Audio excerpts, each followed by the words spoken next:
Hello বন্ধুরা, তোমরা সবাই কেমন আছো? আমি তো ভালো আছি। আশা করি ভালো আছো। তা আমার ছোট্ট একটা মিনি ভ্লগে তোমাদেরকে স্বাগতম। আজ সকাল সকাল ভাত বসিয়ে দিয়েছি। আর এদিকে দুধ কুশি কেটে নিয়েছিলাম, সেগুলোকে ধুয়ে নিলাম। তারপর ভালো করে কচলে ধুতে হয়, না হলে খুব নোংরা থাকে।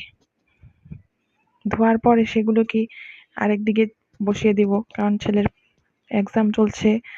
রান্নার তাড়াহুড়া থাকে সকালবেলা খুব, তার জন্যই আলুগুলা কেটে নিলাম। আলু ভাজা করব আর ডাল করবো, আজ বেশি কিছু রান্না করব না।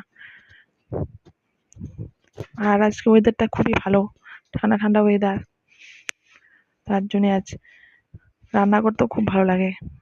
বেশি গরম দিলে খুব কষ্ট হয় গ্যাসের সামনে রান্না করতে। আর তোমরা যারা যারা আমাকে এখনো পর্যন্ত